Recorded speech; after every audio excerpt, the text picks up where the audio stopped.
Alright, welcome to another product review video. Today I'll be reviewing the Blink outdoor camera, and before I get into it, if you just want to know my opinion and my list of pros and cons, you can actually go here at this timestamp. But throughout the video, I'll be giving you my in-depth experience and hopefully help you with your decision. I've also included a list of other timestamps in case you want to skip ahead, but let's get into it.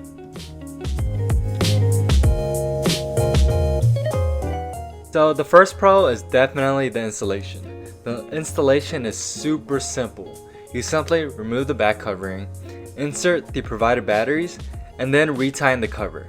The batteries supposedly last for 2 years, which is great because then you won't have the hustle to constantly switch it out, which can be a pain. Once you do that, you'll then take the camera mount and apply some pressure to ensure that it's fitted properly. Make sure to listen for a clicking sound so that it doesn't fall off. Overall, the camera is very stable and sturdy.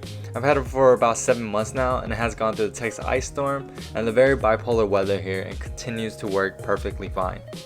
Blink also claims that the camera is waterproof, but to be safe, I recommend keeping it under some type of cover like shown in the video.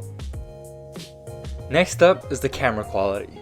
The quality is up to 1080p and the visibility is great for both day and night. Colors are definitely a lot more saturated and washed out, especially when night vision is on, but it does help with visibility if you have floodlights at the front of your house. As you can see here in this clip of me, you can really tell what I'm wearing, the colors, my face, etc. For license plates, you won't see it unless the person passes the public walkway into your driveway. So if the car was on a public street, you only get their make, model, and color. Alright, so the application itself is very simple and easy to use. Here's a quick rundown. First, if you have multiple Blink cameras, you can add them by clicking on the top right plus sign. You can also set your camera to be active or inactive. And this helps if you don't want to be constantly alerted, especially when you do something in your front yard such as washing your car or cutting the grass. But most importantly, we need to look at the main settings. First, we see our battery and temperature of the camera. Definitely a nice feature to have. Make sure your enable option is checked, which is enabling your camera to detect motion. Zones is a setting to determine what's active and inactive to avoid constant motion triggering. You can also add a privacy zone. I personally don't want inactive zones as I like to have everything captured. Then we have the re-triggering time and the clip length. Both are really important. Re-triggering time is the amount of time before the camera records motion again. In this case, the lowest is 10 seconds, with the clip length as low as 5 seconds and up to max of 60 seconds. Also have the end clip if motion stops enabled to help reduce battery usage and to avoid the camera from constantly recording moving cars. There's also the early notification setting. This is something that's new.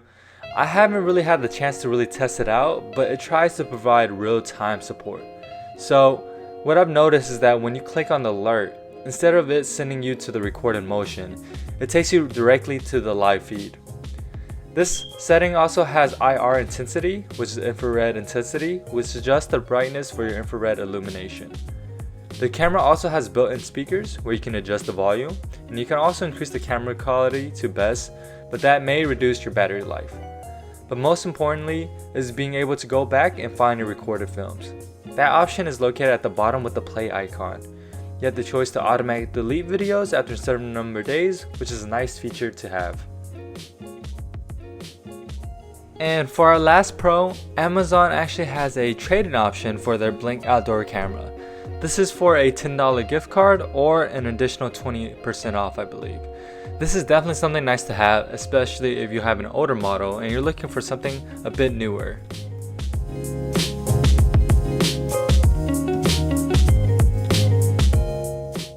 Alright, so something I noticed that wasn't really talked about in other videos is the subscription trial. Once you purchase the camera, you're on a limited time subscription, and once it ends, your camera or cameras become pretty useless. It still alerts you when it detects motion, but it won't show you the recorded motion as it only acts as a live view camera. Amazon states that's a 30-day subscription free trial, but I've also heard other people having longer trials. This is something to consider, but I won't say it's a deal breaker. The cost is fairly cheap compared to a professional home security system that has an average monthly cost of $15 to $35, whereas Blink cameras have a $3 per device or $10 per account. In the long run, you're still paying less with Blink, but it really depends on what you're looking for. For our home, we have both security inside and outside, just because it makes us feel a little bit more secure.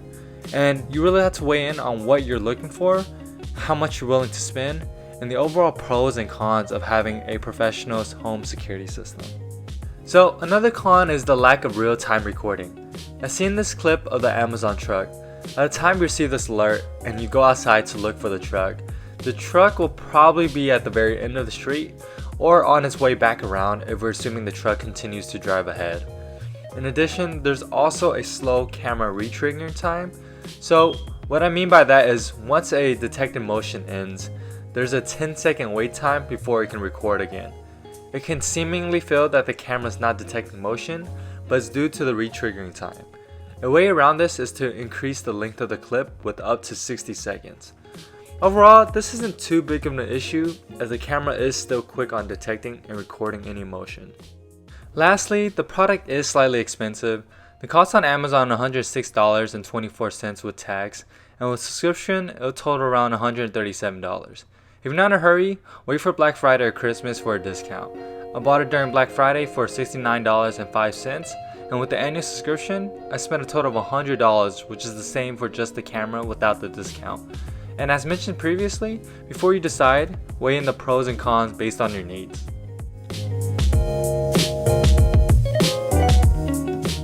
Now that we're at the very end, I want to give you a quick summary of those major pros and cons. For major pros, it's so simple and easy to get the camera started in under a few minutes. The camera is a cheaper home security alternative, and the application is very easy to use. As for the major cons, it's the subscription trial.